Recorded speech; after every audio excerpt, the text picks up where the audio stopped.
ಬಸವ ಕಲ್ಯಾಣಕ್ಕೆ ಆಗಮನ ಆಗ್ತದೆ. ಅನೇಕ ಶರಣರು ಅಲ್ಲಮನನ್ನ ಸ್ವಾಗತವನ್ನ ಮಾಡಿಕೊಳ್ಳುತ್ತಾರಂತೆ. ಈ ಕಲ್ಯಾಣಕ ಶೂನ್ಯ ಪೀಠವನ್ನ ಏರುವುದಕ್ಕಾಗಿ ಒಬ್ಬ ವೈರಾಗ್ಯ ಮೂರ್ತಿ ಇರಲಿಲ್ಲಲ್ಲ ಅಂತ ತಿಳ್ಕೊಂಡ ಕಲ್ಯಾಣದಲ್ಲಿ ಶರಣರು ವಿಚಾರವನ್ನ ಮಾಡ್ತಿದ್ರು. ಯಾವಾಗ ವೈರಾಗ್ಯ ಮೂರ್ತಿ ಅಲ್ಲಮ ಕಲ್ಯಾಣಕ ಅವತರಿಸಿ ಬಂದ, ಹಾಗಾದ್ರೆ ಯೋಗ್ಯ ಸಿಂಹಾಸನ ಪೀಠವನ್ನ ಏರುವುದಕ್ಕಾಗಿ ಅದು ಅಲ್ಲಮನೆ ಏರಬೇಕಂತ ತಿಳ್ಕೊಂಡು ಬಸವ ಕಲ್ಯಾಣದಲ್ಲಿ ಸಿಂಹಾಸನವನ್ನ ಪೀಠವನ್ನ ಅಲ್ಲಮ ಪ್ರಭುದೇವನ ಏರುತ್ತಾನಂತೆ. ಅನೇಕ ವಚನಗಳ ಸಾಹಿತ್ಯಗಳನ್ನ ಅಲ್ಲಮ ಪ್ರಭುದೇವ ಬರೀತಾನೆ. ಒಂದೇ ಒಂದು ಸಾಲು ಹೇಳ್ತಾನೆ, ಕಂದದ ಕರಗಿತ್ತು ಬೆಣ್ಣೆ ಉಳದಿತ್ತು. ಅಲ್ಲಮ ಪ್ರಭುದೇವನ ಸಾಹಿತ್ಯ. ಕಂದಲ ಕರಗಿತ್ತು ಬೆಣ್ಣೆ ಉಳದಿತ್ತು. ಅಲ್ಲಮ ಪ್ರಭುದೇವರ ವಚನದಲ್ಲಿ ಎಂತ ಅದ್ಭುತ ಶಕ್ತಿ ಐತೆ ಅಂದ್ರ ಇದನ್ನ ಬಿಡಿಸಾಕ ಯಾರಿಂದಲೂ ಸಾಧ್ಯ ಆಗುದಿಲ್ಲ ಅಂತ ಅಂತಿಂತ ಜ್ಞಾನದ ವಚನವನ್ನ ಅಲ್ಲಮ ಪ್ರಭುದೇವ ಬರಿತಾನಂತೆ. ಕಂದಲ ಕರಗಿತ್ತು ಬೆಣ್ಣೆ ಉಳಿದಿತ್ತಮ್ಮ. ನೋಡ್ರಿ ಎಷ್ಟು ಚಂದ ಹೇಳ್ಯ ನೀವು. ಕಂದಲ ಅಂದ್ರ ಪಾತ್ರೆ. ಕಂದಲ ಅಂದ್ರ ಪಾತ್ರೆಯೊಳಗೆ ಬೆಣ್ಣೆ ಹಾಕಿ ಆ ಪಾತ್ರೆನ ಒಲಿ ಮ್ಯಾಗಿಟ್ರ ಬೆಣ್ಣೆ ಕರಗ್ತದನೋ ಪಾತ್ರೆ ಕರಗ್ತದನ? ಬೆಣ್ಣೆ ಕರಗ್ತದ. ಆದ್ರ ಅಲ್ಲಮ ಪ್ರಭುದೇವ ಹೇಳ್ತಾನೆ, ಅಲ್ಲಮ ಪ್ರಭುದೇವ ಬರಿತಾನೆ, ಕಂದಲ ಕರಗಿತ್ತು ಬೆಣ್ಣೆ ಉಳದಿತ್ತು. ಒಲಿ ಮ್ಯಾಲ ಗ್ಯಾಸ್ ಮ್ಯಾಲ ಪಾತ್ರೆ ಇಟ್ರ ಬೆಣ್ಣೆ ಉಳಿತೈತೆ ಅಂತ, ಪಾತ್ರೆ ಕರಿಗೆ ಹೋಗ್ತದಂತ. ಬಿಡಿಸ್ರಿ, ಇದನ್ನ ಹೆಂಗ್ ಬಿಡಿಸ್ತೀರಿ? ಅಲ್ಲಮ ಪ್ರಭುದೇವರ ವಚನದಲ್ಲಿ ಬೆಳಕದ, ಅಲ್ಲಮ ಪ್ರಭುದೇವರ ವಚನದಲ್ಲಿ ಬದುಕದ, ಅಲ್ಲಮ ಪ್ರಭುದೇವರ ವಚನದಲ್ಲಿ ಬೆರಗದ ಅಂತ ವೈರಾಗ್ಯ ನಿಧಿ ಅಲ್ಲಮ ಪ್ರಭುದೇವ ವಚನವನ್ನ ಬರೀತಾನೆ. ಕಂದಲ ಕರಗಿತ್ತು ಬೆಣ್ಣೆ ಉಳಿದಿತ್ತು. ಕಂದಲ ಅಂತ ಪಾತ್ರೆ. ಯಾವ ಪಾತ್ರೆ? ಈ ಶರೀರ ಎನ್ನುವಂತ ಪಾತ್ರೆ. ನೋಡಿ ಎಷ್ಟು ಚಂದ ಹೇಳ್ತಾನೆ ಅಲ್ಲಮ ಪ್ರಭುದೇವ. ಯಾವ ಪಾತ್ರೆ? ಈ ಶರೀರ ಎನ್ನುವಂತ ಪಾತ್ರೆ. ಬೆಣ್ಣೆ ಯಾವ್ದಂದ್ರ ಜ್ಞಾನ ಎನ್ನುವಂತ ಬೆಣ್ಣೆ. ಯಾವ ಒಲಿ ಮ್ಯಾಗಂದ್ರ ಆಯುಷ್ಯ ಎನ್ನುವಂತ ಬೆಂಕಿಯೊಳಗ ಈ ಶರೀರ ಎನ್ನುವಂತ ಪಾತ್ರೆ ಕರಿಗೆ ಹೋಗ್ತದ. ಜ್ಞಾನ ಎನ್ನುವಂತ ಬೆಣ್ಣೆ ಇದು ಹಂಗ ಉಳಿತದಂತ. ಅಂತ ಅಲ್ಲಮ ಪ್ರಭುದೇವರ ವಚನ. ಇದು ಬೆರಗಿನ ವಚನ, ಇದು ಬದುಕಿನ ವಚನ, ಇದು ಬೆಳಕಿನ ವಚನ. ಯಾವಾಗ ಅಲ್ಲಮ ಪ್ರಭುದೇವ ಬಂದ, ಬಸವಣ್ಣ ಒಂದು ಪದ್ಧತಿ ಮಾಡಿದಂತೆ. 1,86,000 ಗಣಗಳಿಗೆ ದಿನನಿತ್ಯ ಕಲ್ಯಾಣದಲ್ಲಿ ದಾಸೋಹ ನಡೀತಿತ್ತಂತೆ. ಎಷ್ಟ್ರಿ? 1,86,000 ಗಣಗಳಿಗೆ ದಿನನಿತ್ಯ ದಾಸೋಹ ನಡೀತಿತ್ತಂತೆ. ಶರಣರಿಗೆ ದಿನನಿತ್ಯ ದಾಸೋಹ ನಡೀತಿತ್ತಂತೆ. ಆದ್ರೆ ಅಲ್ಲೊಂದು ಪದ್ಧತಿ ಮಾಡಿದರಂತೆ ಕಲ್ಯಾಣದಲ್ಲಿ. ಅಡಿಗೆ ಮಾಡೋರು ಯಾರಿ? ಗಂಗಾಂಬಿಕೆ, ನೀಲಾಂಬಿಕೆ, ಲಕ್ಕಮ್ಮ, ಅನೇಕ ಶರಣರು ಅಡಿಗೆಯನ್ನ ಮಾಡ್ತಿದ್ರು ಕಲ್ಯಾಣದಲ್ಲಿ. ದಾಸೋಹದ ಮನೆಯೊಳಗ ಅನೇಕ ಶರಣರು, ಅನೇಕ ಜಂಗಮರು ಪ್ರಸಾದವನ್ನು ಮಾಡಿ ಹೋಗುವ ಕಲ್ಯಾಣ ಅದು ಬಸವ ಕಲ್ಯಾಣ. ಒಂದು ನೇಮ ಮಾಡಿದರಂತೆ. ಏನು ನೇಮ ಮಾಡಿದ್ರು? ಅಲ್ಲಮ ಪ್ರಭುದೇವಂತಾನೆ, ಬಸವಣ್ಣ ಈ ಮಹಾಮನಿಯೊಳಗ, ಈ ದಾಸೋಹದ ಮನೆಯೊಳಗ ಶರಣರು ಪ್ರಸಾದವನ್ನ ಮಾಡ್ತಾರಂದ್ರ, ಜಂಗಮರು ಪ್ರಸಾದವನ್ನ ಮಾಡ್ತಾರಂದ್ರ ಯಾರ ಕೊರಳೊಳಗ ಲಿಂಗ ಐತಿ ಅವರಿಗೆ ಮಾತ್ರ ಪ್ರಸಾದ. ಅಂದ್ರೆ ಯಾರು? ಅಲ್ಲಮ ಪ್ರಭುದೇವ. ಯಾರ ಕೊರಳೊಳಗ ಲಿಂಗ ಇರೋದಿಲ್ಲ ಅವರಿಗೊಂದು ತುತ್ತು ಅಗಳ ಅನ್ನವನ್ನು ನೀಡಬಾಡ್ರಿ ಅಂದ. ಯಾರು? ಶೂನ್ಯ ಸಿಂಹಾಸನವನ್ನು ಏರಿರ್ತಕ್ಕಂಥ ಅಲ್ಲಮ ಪ್ರಭುದೇವ. ಬಸವಣ್ಣವರು ಇದನ್ನ ಆಚರಣೆ ಮಾಡಿದರೆ, ಅಪ್ಪ ಶರಣರ ಇಲ್ಲಿ ದಾಸೋಹದ ಮನಿ ಬರ್ಬೇಕಾದ್ರ, ಪ್ರಸಾದ ಮಾಡಬೇಕಾದ್ರ ಕೊಳ್ಳಾಗ ಲಿಂಗ ಕಟ್ಟಿಕೊಂಡು ಬರ್ರಿಪ್ಪ. ಲಿಂಗ ಇದ್ದವರಿಗೆ ಮಾತ್ರ ಪ್ರಸಾದ ಅಂತೆ, ಇಲ್ಲ ಅಂದ್ರ ಲಿಂಗ ಇಲ್ಲದವರಿಗೆ ಪ್ರಸಾದ ಇಲ್ಲಂತೆ. ಅನೇಕ ಶರಣರಿಗೆ ಲಿಂಗವನ್ನ ಕೊಟ್ಟರೆ ಬಸವಣ್ಣ. ಅನೇಕ ಶರಣರಿಗೆ ಲಿಂಗವನ್ನ ಕೊಟ್ಟ. ಜಾತಿ ಭೇದ ಭಾವ ಪಂಥ ಯಾವುದೂ ಹೇಳಿಲ್ರಿ.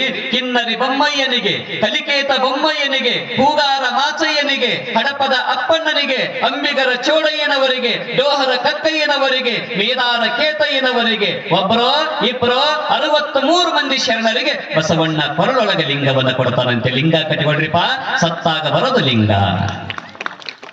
ಯಾವ್ದ್ರಿ? ಸತ್ತಾಗ ಬರೋದು ಲಿಂಗ. ನಿಮ್ ಕೊಳ್ಳಾಗ ಎಷ್ಟು ಕೊಳ್ಳಾಗ ಮಂದಿ ಕೊಳ್ಳ ಲಿಂಗ ಐತ್ರಿ? ಕೈ ಎತ್ತ ನೋಡೋಣ. ಸುಸುಳು ಎತ್ತಬಾಡ್ರಿ. ನಮ್ಮ ಒಬ್ಬೇಕೆನ ಲಿಂಗ ಕಟ್ಟೇನೆ ಅಂತ ಒಬ್ಬಕ್ಕೆ ಎತ್ತಾಳ ಕೈ. ಎಷ್ಟು ಮಂದಿ ಕಟ್ಟಿರಮ್ಮ? ಅಜ್ಜವ್ರು ನಿನ್ನ ಹೇಳಿದ್ರ ಗೂಟಕ್ಕೆ ಹಾಕಿದ್ದೀರಿ ಜಗಲಿ ಮಂದ. ಇವತ್ತು ಕೊಳ್ಳ ಹಾಕಿ ಬರ್ತಿದ್ವಿ ನೋಡ್ರಿ ಅನ್ನೋ ಚೆನ್ನಾಗಿ. ಅಮ್ಮ ಲಿಂಗ ಸತ್ತಾಗ ಬರೋದ್ರಿ. ಸತ್ತಾಗ ಯಾವ್ದು ಬರ್ತದ ಅದನ್ನ ಬೆನ್ನ ಹತ್ತಬೇಕು, ಸತ್ತಾಗ ಬರಲಾರದ ಬೆನ್ನ ಹತ್ತುವಂತ ಬದುಕು ನಮ್ಮದಾಗ. ಅದಕ್ಕೆ ಲಿಂಗ ಕಟ್ಟಿಕೊಳ್ರಿ. ದಿನ ಅದನ್ನ ಪೂಜೆ ಮಾಡೋದು ಬೇಡಮ್ಮ, ಸದಾಕಾಲ ಕೊಳ್ಳಾಗ ಲಿಂಗ ಇರಬೇಕು. ಯಾವಾಗಲೂ ಒಂದು ದಿನ ಸ್ನಾನ ಮಾಡಿದ ಬಳಿಕ ಅದಕ್ಕೆ ನಮಸ್ಕಾರ ಮಾಡುವಂತ ಆಚರಣೆ ಇತ್ತಂದ್ರ ಕಾಯುವುದು ಶರೀರವನ್ನ ಅದು ಲಿಂಗ. ಒಂದೂರ ಲಿಂಗದ ಬಗ್ಗೆ ಹೇಳಕತ್ತಿದ್ದೇವ ನಾನು. ಲಿಂಗದ ಬಗ್ಗೆ ಹೆಂಗ್ ಹೇಳಕತ್ತಿದ್ವು, ಒಬ್ಬ ಹೆಣ್ಮಗಳು ಲಿಂಗದ ಕಾಯಿ ಹೊರಗೆ ತೆಗೆದಾಳ. ಅದಕ್ಕೆ ಏನಂತೀರಿ ಮನೆ? ಲಿಂಗದ ಕಾಯಿ ಅಂತಾರೆ ಏನಂತೀರಿ? ಈ ಕಡೆ ಭಾಗದಾಗ ಲಿಂಗದ ಕಾಯಿ ಹೊರಗೆ ತೆಗೆದಾಳಿವ. ನಾ ಹೆಂಗ್ ಲಿಂಗದ ಕಾಯಿ ಬಗ್ಗೆ ಹೇಳ್ತಿದ್ದೆ, ಬಗ್ಗೆ ನಮಸ್ಕಾರ ಮಾಡಿ, ಹಿಂಗ್ ಬಗ್ಗೆ ನಮಸ್ಕಾರ. ಮಿನಿಮಮ್ ಒಂದು 10 ನಿಮಿಷನಾಗ್ಯವ ಒಂದು 50 ಸತ ನಮಸ್ಕಾರ ಮಾಡಿದ್ದಾಳಕ್ಕೆ. ನಾನಂದೆ, ಇವ ನೀವು ಲಿಂಗ ಕಟ್ಟಿಕೊಳ್ಳೋರು ಊಟಕ್ಕೆ ಹಾಕಿ ಬಂದಿರಿ ನೋಡು, ಪಾಪದ ವಯಸ್ಸಾದ ಅಜ್ಜಿ ಆಯಿ, ನಾ ಹೆಂಗ್ ಲಿಂಗದ ಬಗ್ಗೆ ಹೇಳ್ತಾನಿ ಹಂಗ ಲಿಂಗಕ್ಕೆ ನಮಸ್ಕಾರ ಮಾಡಕತ್ತಾಳ ಅಂತ ತಿಳ್ಕೊಂಡು ಇವ ಅದನ್ನ ಹೊರಗೆ ತೋರಿಸ್ಬೇ ಅಂದೆ ನಾನು. ಏನ್ ತೋರಿಸ್ಬೇಕಪ್ಪ ಅಂದಕ್ಕೆ, ಲಿಂಗನ. ಯಪ್ಪ ಲಿಂಗ ಎಲ್ಲೈತೆ ಯಪ್ಪ ನನ್ನ ಹತ್ರ ಅಂದ. ಮತ್ ಏನೇವ ಹಿಂಗ್ ಬಗ್ಗೆ ನಮಸ್ಕಾರ ಮಾಡ್ತಿದ್ದಿಲ್ಲ ಯವ್ವ, ಅಡ್ ಬಾಯಾಗ ತಂಬಾಕು ಇಟ್ಕೊಂಡಿದ್ದೆಪ್ಪ, ಅದನ್ನ ಇಲ್ಲೆಲ್ಲಿ ಉಗುಳಬಾರ್ದು ಅಂತಾನೆ ಅದ್ರ ಉಗುಳಿಕೆ ಅಂತ ಕುಂತಿದ್ದೆಪ್ಪ ಅಂದ್ಲಕ್ಕೆ. ಒಂದಿಷ್ಟು ಮಂದಿ ಲಿಂಗದ ಕಾಯಿ ಎದಕ್ ಮಾಡ್ಕೊಂಡಾರೇವ? ಉಗುಳಾಕ್ ಮಾಡಿಕೊಂಡಾರ ಅಂತೇವ. ಉಗುಳಾಕ್ ಮಾಡಬಾರ್ದ್ರಿ. ಯಾವಾಗಲೂ ಲಿಂಗವನ್ನ ಕಟ್ಟಿಕೋಬೇಕು. ಸತ್ತಾಗ ಬರುವುದು ಬಂಗಾರ ಅಲ್ಲ, ಸತ್ತಾಗ ಬರೋದು ಹೊಲ ಅಲ್ಲ, ಸತ್ತಾಗ ಬರೋದು ಮನೆ ಅಲ್ಲ, ಸತ್ತಾಗ ಬರೋದು ಹಿಡಿದಿರ್ತಕ್ಕಂಥ ಗಳಿಸಿರ್ತಕ್ಕಂಥ ಈ ವೈಭೋಗ ಯಾವುದಲ್ಲ. ಸತ್ತಾಗ ಬರೋದು ಯಾವ್ದ್ರಿ? ಅದು ಗುರು ಕೊಟ್ಟಿರ್ತಕ್ಕಂಥ ಲಿಂಗ ಸತ್ತಾಗ ಬರ್ತೈತೆವ. ಸತ್ತ ಮೇಲ ಉಡ್ದಾರ ಬಿಡಂಗಿಲ್ಲ ಡೊಂಕದೊಳಗೆ, ಸತ್ತ ಮ್ಯಾಲ ಕಿವಿಯಂದು ಬಂಗಾರ ಬಿಡಂಗಿಲ್ಲ, ಸತ್ತ ಮ್ಯಾಗ ಮೂಗನೆ ಹಾಕಿರ್ತಕ್ಕಂಥ ಮೂಗನತ್ತ ಬಿಡಂಗಿಲ್ಲ. ಅದಕ್ಕೆ ಸತ್ತಾಗಿ ಹೇಳ್ತಿರ್ತಾರ ನೋಡ್ರಿ, ಯಾರ ಈಗ ಮುಖ ನೋಡೋರು ಇದ್ರ ನೋಡಿಬಿಡ್ರಿ ಅಂತಾರಿಲ್ರಿ ಗವಾಯಿಗಳ. ಯಾರ ಈಗ ಮುಖ ನೋಡೋರು ಇದ್ರ ನೋಡಿಬಿಡ್ರಿ ಅಂದ್ರೆ ಅದ್ರ ಅರ್ಥ ಏನು? ಈಗ ಏನಾರ ಗಿಟ್ಟಿರ ನೋಡ್ರಿ, ಮತ್ತ ಮಣ್ಣ ಮುಚ್ಚಿನ ಮ್ಯಾಗ ತೆಗ್ಯಾಕ್ ಬರಂಗಿಲ್ಲ. ಹೊಳ್ಳಿ ಈಗ ಮೂಗ್ನ್ಯಾಗ, ಕೈಯಾಗ, ಎಲ್ಲರ ಕಾಲಾಗ, ಎಲ್ಲರ ಕೊಳ್ಳ ಬಂಗಾರದ ಐತೆ ನೋಡಂತ ಅರ್ಥವಾದು. ಕೊನೆ ಸತ ಈಗ ಯಾರು ನೋಡೋರು ಇದ್ರ ನೋಡ್ಬಿಡ್ರಿ ಅಂತ ಯಾರು ನೋಡಿದ್ರ ಹೇಳ್ಯಾರ ಹೇಳ್ತಾರಂತ ಅರ್ಥ ಅದೇವ. ಹೌದ್ರಿ ಅಮ್ಮ, ಮೂಗನೆಂದು ಸತ್ತಾಗ ತೆಗ್ಯಾಕ್ ಬರ್ಲಿಲ್ಲ, ಮೂಗು ಕಟ್ ಮಾಡಿ ತಕೊಳ್ಳೋರು ಅದಾರೇವ. ಕೈಯಾಗ ಬಂಗಾರದ ಬಳಿ ಹಾಕಿರಿ ಅಂದ್ರ ಸತ್ತ ಮೇಲೆ ಅದು ಬಿಚ್ಚಾಕ ಬರ್ಲಿಲ್ಲ ಅಂದ್ರ ಮುಂಗೈ ಕಟ್ ಮಾಡಿ ತಕೊಳ್ಳೋರು ಅದಾರೇವ. ಅದಕ್ಕೆ ಸತ್ತಾಗ ಬರುವುದು ಬಂಗಾರ ಅಲ್ಲ, ಸತ್ತಾಗ ಬರೋದು ಬೆಳ್ಳಿ ಅಲ್ಲ, ಸತ್ತಾಗ ಬರೋದು ಗಳಿಸಿರುವ ರೊಕ್ಕ ಅಲ್ಲ, ಸತ್ತಾಗ ಬರೋದು ಕಟ್ಟಿರುವ ಮನೆ ಅಲ್ಲ, ಸತ್ತಾಗ ಬರೋದು ಯಾವ್ದ್ರಿ? ಗುರು ಕೊಟ್ಟಿರುವ ಲಿಂಗ ಬರುತ್ತದ. ಮದಕೊಳ್ಳ ಲಿಂಗ ಕಟ್ಟಿಕೊಳ್ರಿ ಅವ. ಯಾರ್ಯಾರು ಎಷ್ಟಿಷ್ಟು ಮಂದಿ ಊಟಕ್ಕೆ ಹಾಕಿರಿ, ಯಾರ್ಯಾರು ಎಷ್ಟಿಷ್ಟು ಮಂದಿ ಪೆಟ್ಟಿಗೆಯಾಗಿ ಇಟ್ಟಿರಿ, ಸಂದರ್ಭದೊಳಗೆ ಇಟ್ಟಿರಿ, ಟೇಜರ್ಗಳಿಗೆ ಇಟ್ಟಿರಿ ಅವ, ಅದನ್ನ ದಯವಿಟ್ಟು ತೆಗೆದು ಕೊಳ್ಳ ಹಾಕೊಳ್ರಿ ಅಮ್ಮ. ಹೌದ್ರಿ? ಹಣ ಇದ್ದವನಿಗೆ ಏನಂತ ಕರೀತಾರೆ? ಹಣ ಇದ್ದವನಿಗೆ ಏನಂತ ಕರೀತಾರೆ?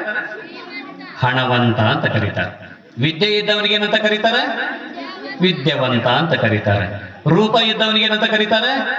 ರೂಪವಂತ ಅಂತ ಕರೀತಾರೆ. ಗುಣ ಇದ್ದವನಿಗೆ ಏನಂತ ಕರೀತಾರೆ? ಗುಣವಂತ ಅಂತ ಕರೀತಾರೆ. ಲಿಂಗ ಇದ್ದವನಿಗೆ ಏನಂತ ಕರೀತಾರೆ? ಲಿಂಗವಂತ. ಯಾರು ಕೊಳ್ಳಾಗ ಲಿಂಗ ಕಟ್ಟಿಕೊಂತಾರ ಅವ್ರು ಲಿಂಗವಂತ. ಕೊಳ್ಳ ಲಿಂಗ ರಂಗಲ್ಲ ಪಂಗಲ ಒಂದಿಷ್ಟು ಹೇಳ್ಕೊಂತ ಅಡ್ಡಾಡ್ತಿರ್ತಾರೆ ನಮ್ ಕಡೆ ಮಂದಿ. ನಾ ಲಿಂಗ ಆಯ್ತದನ್ನ, ನಾ ಲಿಂಗ ಆಯ್ತದನ್ನ, ಲಿಂಗ ಆಯ್ತದನ್ನ ಅಂತ ಹೇಳಿ. ಕೊಳ್ಳ ಲಿಂಗ ರಂಗಲ್ಲ, ಎದಿ ನೋಡಿದ್ರ ರಣ ಹಲಿಗಿದ್ದಂಗೆ ಇರ್ತೈತಿ. ಒಂದು ಶಿವದಾರಿ ರಂಗಲ್ಲ, ಕೊಳ್ಳ ಲಿಂಗ ಇಲ್ದವ್ ಹೆಂಗ್ ಲಿಂಗ ಆಗ್ತಾನಂತ ನಂದೊಂದು ಪ್ರಶ್ನೆ ಇರ್ತೈತಿ. ಇದು ನಾವು ಯಾವಾಗಲೂ ಕಟ್ಟ ಲಿಂಗಾಯತರಾಗ್ಬೇಕ್ರಿ. ಇಟ್ಟ ಲಿಂಗಾಯತರಾಗೋದು ಬೇಡ, ಬಿಟ್ಟ ಲಿಂಗಾಯತರಾಗೋದು ಬೇಡ.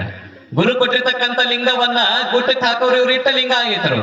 ಹೌದ್ರಿ? ಗುರು ಕೊಟ್ಟಿರ್ತಕ್ಕಂಥ ಲಿಂಗವನ್ನು ಸದಾಕಾಲ ಕೊಳ್ಳಾಗ ಧರಿಸೋರು ಇವ್ರ ಕಟ್ಟ ಲಿಂಗಾಯತರು. ಇನ್ನು ಗುರುನೂ ಇಲ್ಲ, ಇನ್ನು ಲಿಂಗನೂ ಇಲ್ಲ, ಎದಿ ಹೆಂಗ್ರಿ ರಣ ಹಲಿಗಿದ್ದಂಗೆ ಇರ್ತೈತಲ್ಲ, ಇವ್ರು ಬಿಟ್ಟ ಲಿಂಗಾಯತರು. ಅದಕ್ಕೆ ಮಾಚನೂರ ಗ್ರಾಮದವರು ಯಾವಾಗ ಲಿಂಗಾಯತರದಿರಿ ಅಂದ್ರ ನೀವು ಕಟ್ಟ ಲಿಂಗಾಯತರಾಗ್ರಿವ, ಬಿಟ್ಟ ಲಿಂಗಾಯತರಾಗಕ್ ಹೋಗ್ಬೇಡ್ರಿ, ಇಟ್ಟ ಲಿಂಗಾಯತರಾಗಕ್ ಹೋಗ್ಬೇಡ್ರಿ. ಈಗ ಯಾರು ಕಟ್ಟವ್ರದಾರ ಲಿಂಗವನ್ನ ಅವ್ರು ಬಿಟ್ಟು ಅಡ್ಡಾಡಕತ್ಯಾರಿ. ನಾ ಹೇಳೋದ ಅರ್ಥ ಆಕತಿಲ್ಲಮ್ಮ. ಈಗ ಯಾರು ಕಟ್ಟವ್ರದಾರ ಅವ್ರು ಬಿಟ್ಟು ಅಡ್ಡಾಡಕತ್ಯಾರ. ಯಾರು ಕಟ್ಟಿಗಳಿಲ್ದವ್ರದಾರಲ್ಲಮ್ಮ ಅವ್ರ ಕೊಳ್ಳ ಕಟ್ಟಿಕೊಂಡು ಅಡ್ಡಾಡಕತ್ಯಾರಿ. ನಮ್ಮ ಧರ್ಮವನ್ನ ಎಂದು ಬಿಡಬಾರ್ದು, ನಮ್ಮ ಧರ್ಮವನ್ನ ಎಂದು ಹಾಳು ಮಾಡಿಕೋಬಾರ್ದು. ಈಗ ಯಾರು ತಿನ್ನವ್ರದಾರ ಅವ್ರು ಬಿಟ್ಟು ಬದುಕಾಕತ್ಯಾರ, ಯಾರು ತಿನ್ಲಿಲ್ದವ್ರದಾರ ಅವ್ರು ತಿನ್ಕೊಂತ ಅಡ್ಡಾಡಕತ್ಯಾರಿ. ಅರ್ಥ ಆಗ್ತದಲ್ಲಮ್ಮ ನಾ ಹೇಳೋದು? ಅದಕ್ಕ ಅವರವರ ಧರ್ಮದ ಪ್ರಕಾರವಾಗಿ ಅವರು ಬದುಕಾಕತ್ಯಾರ. ಆದ್ರ ನಾವು ವೀರಶೈವ ಧರ್ಮದ ಪ್ರಕಾರವಾಗಿ, ನಾವು ಲಿಂಗಾಯತ ಧರ್ಮದ ಪ್ರಕಾರವಾಗಿ ಆಚರಣೆಯಿಂದ ನಾವು ಬದುಕುವಂತವರಾಗುವಂತವ್ರಿಲ್ಲ. ಅದಕ್ಕ ಕೊಳ್ಳ ಲಿಂಗ ಕಟ್ಟಿಕೊಡ್ರಿ. ಸತ್ ಮೇಲೆ ಬರೋದು ಹಂಗ ಬಸವಣ್ಣ ಏನ್ ಮಾಡಿದ್ರಿ? ಲಿಂಗ ಇದ್ದವರಿಗೆ ದಾಸೋಹ ಮನೆಯೊಳಗೆ ಪ್ರಸಾದ. ಎಲ್ಲರೂ ಕೊಳ್ಳಲಿಂಗ ಕಟ್ಟಿಕೊಂಡ್ರು. ಎಲ್ಲರೂ ದಾಸೋಹ ಮನಿ ಪ್ರಸಾದ ಹೊಂಟಿದ್ರು. ಒಬ್ಬ ಚೂರಿ ಚಿಕ್ಕಣ್ಣ ಅಂತ ಕಲ್ಯಾಣದೊಳಗೆ ಆಗಿ ಹೋಗ್ಯಾನ್ರಿ. ಚೂರಿ ಚಿಕ್ಕಣ್ಣ ಅಂದ್ರೆ ಬೇರೆ ಕೊಲೆ ಮಾಡೋದ್ರಿ. ಅವನ ಕೈಯಾಗ ಯಾವಾಗಲೂ ಚೂರಿ ಇರೋದು, ಇನ್ನೊಬ್ಬರಿಗೆ ಹಿಂಸೆ ಮಾಡೋದು, ಇನ್ನೊಬ್ಬರಿಗೆ ಕಷ್ಟ ಕೊಡೋದು. ಅವನಿಗೆ ಏನಾಗಿತ್ರಿ, ಬಹಳ ಹೊಟ್ಟೆ ಹಸುವಾಗಿಬಿಟ್ಟಿತ್ತಂತ ಚೂರಿ ಚಿಕ್ಕಣ್ಣನಿಗೆ. ಇವ್ರೆಲ್ಲರೂ ದಾಸೋಹದ ಮನೆಗೆ ಉಣ್ಣಾಕ್ ಹೊಂಟಿದ್ರಲ್ಲ, ಚೂರಿ ಚಿಕ್ಕಣ್ಣನ ಅವ್ರಿಂದ ಹೊಂಟ್ರಿ. ಸುಮ್ಮನೆ ಚೂರಿನ ಮುಚ್ಚಿಟ್ಕೊಂಡ ಅವನು ಒಬ್ಬ ಉಣ್ಬೇಕಂತಂದೇಳಿ ಹಸುವಾಗಿತ್ತು, ದಾಸೋಹದ ಮನೆಗೆ ಹೊಂಟಿದ್ದ. ಅಲ್ಲಿ ದಾಸೋಹದ ಮನೆ ದ್ವಾರಪಾಲಕರು ಯಾರು ನಿಲ್ತಿದ್ರ ಅಂದ್ರ ಹಡಪದ ಅಪ್ಪಣ್ಣ ನಿಂದಿರ್ತಿದ್ದರಿ. ಕೊಳ್ಳಲಿಂಗ ಐತೇನ್ರಿಪ್ಪ ಶರಣರ ತೋರಿಸ್ತಿದ್ದ, ಇದ್ದವ್ರಿಗೆ ಒಳಗ್ ಬಿಡ್ತಿದ್ದ, ಇರ್ಲಾದವರಿಗೆ ಹೊರಗೆ ಕಳಿಸ್ತಿದ್ದ. ಯಾರಿಗೆ? ಹಡಪದಪ್ಪಣ್ಣ. ಹಿಂಗ ಹಡಪದಪ್ಪಣ್ಣ ಚೆಕ್ ಮಾಡಕತ್ತಿದ್ನಲ್ಲ, ಚೂರಿ ಚಿಕ್ಕಣ್ಣ ಒಬ್ಬ ಶರಣ ಮುಂದ್ ಹೊಂಟಿದ್ದ. ಆ ಶರಣ ಕೇಳಿದ್ನಂತ, ಶರಣರ ಅಲ್ಲಿ ದ್ವಾರಪಾಲಕ ಐತಲ್ಲ, ಅಲ್ಲಿ ಏನ್ ಚೆಕ್ ಮಾಡಕತ್ಯಾರ, ಏನೋ ಚೆಕ್ ಮಾಡಿ ಕಳ್ಸಕತ್ಯಾರಲ್ಲ. ಆ ಶರಣನಂತ, ನೋಡ್ತಮ್ಮ, ನೋಡು ಶರಣ, ಅಲ್ಲಿ ದಾಸೋಹದ ಮನೆಯೊಳಗ ಪ್ರಸಾದ ಮಾಡ್ಬೇಕಂದ್ರ ಲಿಂಗ ಇದ್ದವರಿಗೆ ಅಷ್ಟೇ ಅವಕಾಶ ಐತಿ, ಯಾರಿಗೆ ಲಿಂಗ ಇರಂಗಿಲ್ಲ ದಾಸೋಹದ ಮನ್ಯಾಗ ಅವಕಾಶ ಇಲ್ಲ. ಹೌದನ? ಅಯ್ಯೋ ಶಿವ, ನನಗೆ ಲಿಂಗ ಅಂದ್ರನ ಗೊತ್ತಿಲ್ಲ, ಆದ್ರೂ ಹಸುವಾಗಿತ್ತು. ದಾಸೋಹದ ಮನೆಗೆ ಹೊಂಟಾನಿ, ಏನ್ ಮಾಡ್ಬೇಕಪ್ಪ, ಲಿಂಗ ಇದ್ರ ಅಷ್ಟ ಒಳಗ್ ಬಿಡ್ತಾರಂತ, ಇದು ಬಿಡಂಗಿಲ್ಲ. ಬಡ ಏನ್ ಮಾಡಿದ್ರಿ, ಒಂದಿಷ್ಟು ತನ್ನ ಊಟ ಪಂಜಿನ ಹರ್ಕೊಂಡೇವ. ಊಟ ಪಂಜಿ ಹರ್ಕೊಂಡ ನೀವು ಮುಳಗಾಯಿ ಅಂತೀರ, ಬದನಿಕಾಯಿ ಅಂತೀರಿ? ಏನಂತೀರಿ? ಬದನಿಕಾಯಿ ತುಂಬ ತೆಗದ ಅರಿಬ್ಯಾಗ ಸುತ್ತಿಕೊಂಡು ಕಟ್ಟಿಕೊಂಡು ಚೂರಿ ಚಿಕ್ಕಣ್ಣ ಇಲ್ಲಿ ಬಂದ್ರಿ, ದಾಸೋಹದ ಮನಿ ದ್ವಾರಬಾಗ ಹತ್ರ ಬಂದ. ಹಡಪದ ಅಪ್ಪಣ್ಣನಂತ, ಲಿಂಗ ಐತೇನಪ್ಪ ಶರಣ? ಐತ್ರಿಪ್ಪ ಲಿಂಗ. ಎಲೆ ತೋರಿಸು, ನೋಡ್ರಿಪ್ಪ ಐತಿ. ಹಾ, ನಡಿ ಒಳಗೆ. ಯಪ್ಪ, ಹಂಗು ಪಾರಾಗಿ ಬನ್ಯಪ್ಪ. ಹಸುವಾಗಿತ್ತು, ಹೊಟ್ಟಿ ಬಳ ಹಸ್ತಿತ್ತು, ಅಂತೂ ಪ್ರಸಾದ ಹೊಟ್ಟೆ ತುಂಬ ಉಣ್ಣನಂತ ತಿಳ್ಕೊಂಡು ಎಲ್ಲಾ ಶರಣರು ಸಾಲಿಡದ ಕುಂತಿದ್ದಾರೆ. ಚೂರಿ ಚಿಕ್ಕಣ್ಣ ಬಂದು ಕುಂತಾನ. ಆದ್ರಲ್ಲಿ ಏನು ಪದ್ಧತಿ ಇತ್ತಂದ್ರೆ ಗಂಗಾಳ ಕೊಟ್ಟು ಎಡಿ ಮಾಡಿದ ಬಳಿಕ ಎಲ್ಲರ ಅಂಗೈಯೊಳಗೆ ಲಿಂಗ ಇಟ್ಕೊಂಡು ಕೂತಬೇಕ್ರಿ. ಅದು ಯಾರಾಗ್ನೆ? ಬಸವಣ್ಣನಾಗ್ನೆ. ಬಸವಣ್ಣ ಬರ್ತಾನ, ಚನ್ನ ಬಸವಣ್ಣ ಬರ್ತಾನ, ಅದನ್ನ ತೋರಿಸ್ಬೇಕ್ರಿ ಬಸವಣ್ಣವರಿಗೆ, ಚನ್ನ ಬಸವಣ್ಣವರಿಗೆ. ಅವಾಗ ಬಸವಣ್ಣ, ಚನ್ನ ಬಸವಣ್ಣವ್ರು ಬಂದ್ರು. ಶರಣರ ಎಲ್ಲರಿಗೆ ಎಡಿ ಮುಟ್ಟೈತೇನ್ರಿಪ್ಪ, ಪ್ರಸಾದ ನೀಡಿದಾರೇನ್ರಿಪ್ಪ? ನೀಡಿದಾರೆ. ಹಾಗಾದ್ರೆ ಎಲ್ಲರ ಅಂಗೈಯೊಳಗೆ ಲಿಂಗ ಇಟ್ಕೊಡ್ರಿ. ಚೂರಿ ಚಿಕ್ಕಣ್ಣ ಏನ್ ಇಟ್ಕೊಂಡ್ ಬಂದಿದ್ದೇವ? ಬದನಿಕಾಯಿ ಇಟ್ಕೊಂಡ್ ಬಂದಿದ್ದು. ಅಯ್ಯೋ, ಹೆಂಗ ಒಳಗ್ ಬಂದನಿ, ಹೊಡ್ತುಂಬ ಪ್ರಸಾದ ಮಾಡ್ಬೇಕಂತ ವಿಚಾರ ಮಾಡಿದ್ದೆ. ಬಹಳ ಹಸುವಾಗಿತ್ತು. ಗಮ ಗಮ ಗಮ ಗಮ ಗಮ ಪ್ರಸಾದ ಅನ್ನಕತ್ಯದ. ಏನ್ ಮಾಡ್ಬೇಕಪ್ಪ, ಎಂತ ಪರಿಸ್ಥಿತಿ ಬಂತಿದ ಅಂತ ಹೇಳಿ ಎಲ್ಲಾ ಶರಣರು ತಗದ್ ಅಂಗೈಯೊಳಗೆ ಲಿಂಗ ಇಟ್ಕೊಳಕತ್ಯಾರ. ಎಲ್ಲರೂ ಲಿಂಗ ನೋಡಿಕಂತ ಎಲ್ಲಿ ಬಂದ್ರಿ? ಬಸವಣ್ಣವರು, ಚನ್ನ ಬಸವಣ್ಣವರು ಚೂರಿ ಚಿಕ್ಕಣ್ಣ ಹತ್ರ ಬಂದ್ರು. ಶರಣರ, ಯಪ್ಪ, ಎಲ್ಲಾ ಶರಣರ ಅಂಗೈಯೊಳಗೆ ಲಿಂಗ ಹಿಡ್ಕೊಂಡಾರಿಪ್ಪ, ನೀವು ಲಿಂಗ ತೆಗಿರಿ. ಯಪ್ಪ, ಅದನ್ನ ಬಿಚ್ಚಲಾರ್ದಂಗೆ ಹಿಡ್ಕೊಂಡ್ರೆ ಹೆಂಗಾಕತಿ ಅಂದ ಚೂರಿ ಚಿಕ್ಕಣ್ಣ. ಇಲ್ಲಪ್ಪ, ಹಂಗಾಗಂಗಿಲ್ಲ, ಅದನ್ನ ಅರಿವ್ಯಾಗ ಒಳಗಿರ್ತಕ್ಕಂಥ ಲಿಂಗ ಬಿಚ್ಚಿ ಅಂಗೈ ಒಳಗೆ ಹಿಡ್ಕೋಬೇಕ್ರಿ. ಹಗೂರ್ಕ ಗಂಟು ಬಿಚ್ಚಿದ್ರಿ ಚೂರಿ ಚಿಕ್ಕಣ್ಣಿಗೆ. ಹಗೂರ್ಕ ಗಂಟು ಬಿಚ್ಚಿದಂಗೆ ನೋಡಿದ, ಇಷ್ಟು ದೊಡ್ಡದ ಬದನೆಕಾಯಿ ಐತೆವ, ಇಷ್ಟು ದೊಡ್ಡದಿತ್ತು. ಬಡ ಅದನ್ನ ಬಿಚ್ಚಿ ಹಿಂಗ್ ಕೈ ಹಿಡ್ಕೊಂಡು ಹಿಂಗ್ ಹಿಡ್ಕೊಂಡ್ರಿ, ಬಸವಣ್ಣ ಕಾಣ್ಲಾರ್ದಂಗ. ಬಸವಣ್ಣ ಅಂದ, ಶರಣರ ಹಂಗಲ್ರಿಪ್ಪ, ಎಲ್ಲರೂ ಹೆಂಗ್ ಹಿಡ್ದಾರ ನೋಡ್ರಿ, ಹಂಗ್ ಹಿಡೀರಿ. ಕಣ್ಣು ಮುಚ್ಚಿಕೊಂಡ ಚೂರಿ ಚಿಕ್ಕಣ್ಣ. ಯಾವಾಗ ಕಣ್ಣು ಮುಚ್ಚಿಕೊಂಡು ಹಿಂಗ ಮುಚ್ಚಿರ ಕೈ ತೆಗಿತಾನ ಬಸವಣ್ಣ. ಹಾ, ಚೂರಿ ಚಿಕ್ಕಣ್ಣ, ಇದಪ್ಪ ಪದ್ಧತಿ, ಎಷ್ಟು ಚಂದ ಐತ್ ನೋಡಿ ಲಿಂಗ ಅಂದಾಗ ಚೂರಿ ಚಿಕ್ಕಣ್ಣ ಕಣ್ಣು ಬಿಟ್ಟು ನೋಡ್ತಾನ. ತಾನು ಕಟ್ಟಿಕೊಂಡ್ ಬಂದಿರೋದು ಬದನಿಕಾಯಿ, ಅಂಗೈ ಒಳಗೆ ಏನಾಗಿತ್ರಿ? ಅದು ಲಿಂಗನ ಆಗಿತ್ತಂತ, ಲಿಂಗ ಆಗಿತ್ತಂತೆ, ಅಂಗೈ ಒಳಗೆ ಲಿಂಗ ಆಗಿತ್ತಂತ. ಚೂರಿ ಚಿಕ್ಕಣ್ಣ ಅಂತಾನ, ಯಪ್ಪ ತಂದೆ ಶರಣ ಬಸವಣ್ಣನವರೇ, ಬಹಳ ಹಸುವಾಗಿತ್ತು, ದಾಸೋಹದ ಮನೆಯೊಳಗೆ ಪ್ರಸಾದ ಮಾಡ್ಬೇಕಂದ್ರ ಕೊರಳೊಳಗ ಲಿಂಗ ಇದ್ರಷ್ಟೇ ಒಳಗ ಅವಕಾಶ ಐತ್ರಿಪ್ಪ. ನಾನು ಬದನಿಕಾಯಿ ತುಂಬ ತೆಗೆದು ಕಟ್ಟಿಕೊಂಡು ಬಂದನ್ಯಪ್ಪ ಬಸವಣ್ಣವರೇ, ಇದೇನಿದ ಅಂಗೈ ಒಳಗೆ ಹಿಡ್ಕೊಳಕ್ಕೆ ಲಿಂಗ ಆಗಿತ್ತಲ್ಲ ಅಂತ ತಿಳ್ಕೊಂಡು ಚೂರಿ ಚಿಕ್ಕಣ್ಣ ಬಸವಣ್ಣನನ್ನ ಕೇಳಿದಾಗ ಬಸವಣ್ಣ ಅಂತಾನಂತ, ಚೂರಿ ಚಿಕ್ಕಣ್ಣ ಬದನಿಕಾಯಿ ಲಿಂಗ ಅಂತ ತಿಳ್ಕೊಂಡು ಮನಸ್ಸಿನಾಗ ತಲೆಯಾಗಿ ಇಟ್ಕೊಂಡು ಬಂದಿಲ್ಲಪ್ಪ, ಬದನಿಕಾಯಿನ ಲಿಂಗ ಅಂತ ತಿಳ್ಕೊಂಡು ಕಟ್ಟಿಕೊಂಡು ಬಂದಿಲ್ಲಪ್ಪ. ನಿನ್ನ ಮನಸ್ಸು ಲಿಂಗದ ಕಡೆ ಸಮರ್ಪಣೆ ಮಾಡಿಯಲ್ಲಪ್ಪ ಚೂರಿ ಚಿಕ್ಕಣ್ಣ. ನಿನ್ನ ಮನಸ್ಸು ಚೂರಿ ಹಿಡಿಯುವಂತ ಕೈ, ನಿನ್ನ ಮನಸ್ಸು ಅವನು ಚುಚ್ಚು ಅವನಿಗೆ ಹೆಟ್ಟು ಅನ್ನುವಂತ ಮನಸ್ಸು ಅಂತಿತ್ತು. ಆದ್ರೆ ಇವತ್ತ ಮನಸ್ಸು ಅಂಗೈಯೊಳಗೆ ಲಿಂಗ ಹಿಡ್ಕೊಂತ ತಿಳ್ಕೊಂಡು ಹೇಳಕ್ಕೆ ಅಂದ ಬಳಿಕ ಬದನಿಕಾಯಿ ಹೋಗಿ ಅದು ಲಿಂಗ ಆಗೈತೆಪ್ಪ, ನಿನ್ನ ಮನಸ್ಸು ಅದು ಲಿಂಗ ಅಂತ ತಿಳ್ಕೊಂಡದ ಅಂತ ತಿಳ್ಕೊಂಡು ಚೂರಿ ಚಿಕ್ಕಣ್ಣಿಗೆ ಬಸವಣ್ಣ ಹೇಳ್ತಾನಂತ. ಪುಣ್ಯಾತ್ಮರೇ, ಚೂರಿ ಚಿಕ್ಕಣ್ಣನ ಕೈ ಒಳಗಿರತಕ್ಕಂತ ಬದನಿಕಾಯಿ ಹೋಗಿ ಅದು ಲಿಂಗ ಆಗ್ತದಂದ್ರ ಅಲ್ಲಿರ್ತಕ್ಕಂಥ ಪ್ರಸಾದದ ಮಹಿಮೆ, ಅಲ್ಲಿರ್ತಕ್ಕಂಥ ಬಸವಣ್ಣವರ ತಾಕತ್ತು ಕಲ್ಯಾಣದೊಳಗೆ ಎಂಥದಿರ್ಬೋದಮ್ಮ, ಕಲ್ಯಾಣದೊಳಗೆ ಎಂಥದಿರ್ಬೋದಮ್ಮ. ಅದಕ್ಕೆ ಎಲ್ಲರೂ ಕೊಳ್ಳ ಲಿಂಗ ಕಟ್ಟಿಕೊಡ್ರಮ್ಮ. ಅಲ್ಲಮ್ಮ ಪ್ರಭುದೇವ ಶಿವಮೊಗ್ಗ ಜಿಲ್ಲೆ ಶಿಕಾರಿಪುರ ತಾಲೂಕು ಬೆಳ್ಳಿಗ್ರಾವಿಯೊಳಗೆ ಹುಟ್ಟಿ ಮಧುಕೇಶ್ವರ ಸನ್ನಿಧಾನದಲ್ಲಿ ಮದ್ದಲಿನ ಬಾರಿಸಿ ಕಲ್ಯಾಣದಲ್ಲಿ ಬಸವ ಕಲ್ಯಾಣದಲ್ಲಿ ಶೂನ್ಯ ಪೀಠವನ್ನ ಸಿಂಹಾಸನವನ್ನು ಏರಿ ಅನೇಕ ಶರಣರಿಗೆ ದಾರಿಯಾದನಂತೆ ಅಲ್ಲಮ್ಮ ಪ್ರಭುದೇವ. ಎಲ್ಲಿ ಹುಟ್ಟಿದ್ರಿ ಅಲ್ಲಮ್ಮ ಪ್ರಭುದೇವಮ್ಮ? ಬೆಳ್ಳಿಗಾವಿ ಗ್ರಾಮದೊಳಗೆ. ದಿನ ಒಬ್ಬೊಬ್ಬರ ಹೆಸರು ನಾ ಏನ್ ಹೇಳ್ತಾನೆ ಅಲ್ಲಮ್ಮ ನೆನಪಿಟ್ಕೋಬೇಕ್ರಿ, ಎಲ್ಲೆಲ್ಲಿ ಹುಡುಕ್ತಾರ ಅನ್ನತಕ್ಕಂಥದ್ದು. ನಿನ್ನೆ ಯಾರು ಹೇಳಿದ್ರಿ? ನಾನು ದೇವರ ದಾಸಿಮಾರಿ ಅಂತ ಹೇಳಿದ್ದೆ. ಮಣ್ಣಿನ ದಿನ ಅಕ್ಕಮ್ಮಂದ ಅಕ್ಕಮಹಾದೇವಿ ಅದ. ಅವನಿಗೆ ಪಾಪ ಅಕ್ಕಮಹಾದೇವಿ ಕೇಳೈತೇವ.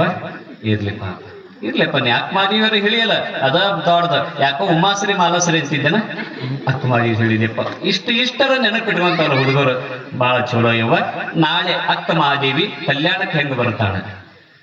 ಅಕ್ಕಮಹಾದೇವಿ ಕಲ್ಯಾಣಕ್ಕೆ ಹೆಂಗ್ ಬರ್ತಾಳ? ಆಕೆ ಎಲ್ಲಿ ಹುಟ್ಟಿರ್ತಾಳ? ಯಾವ ಜಿಲ್ಲಾದೊಳಗೆ ಹುಡ್ತಾಳ? ಆಕಿ ಕಲ್ಯಾಣಕ್ಕೆ ಬರ್ಬೇಕಾದ ಒಂದು ಕಾರಣ ಇರ್ತೈತಿ, ಎದಕ್ ಬರ್ತಾರ? ಹಾಗಾದ್ರ ಒಬ್ಬ ಅಕ್ಕ ಸಾಲಿಗ ಹೆಂಗ ಬಂಗಾರವನ್ನ ಪರೀಕ್ಷೆ ಮಾಡಿ ಬಂಗಾರಕ್ಕ ಸಂಸ್ಕಾರವನ್ನು ಕೊಡ್ತಾನಲ್ಲ, ಹಂಗ ಅಲ್ಲಮ್ಮ ಪ್ರಭುದೇವ ಅಕ್ಕ ಮಹಾದೇವಿನ ಹೆಂಗ ಹೆಂಗ ಹೆಂಗ ಪರೀಕ್ಷೆ ಮಾಡ್ತಾನ ಅನ್ನತಕ್ಕಂಥದ್ದು ನಾವು ನಾಳಿನ ದಿನ ಮತ್ತೆ 8 ಗಂಟೆಗೆ ನೋಡೋಣ. 7 ಸಂಗೀತ ಕಾರ್ಯಕ್ರಮ.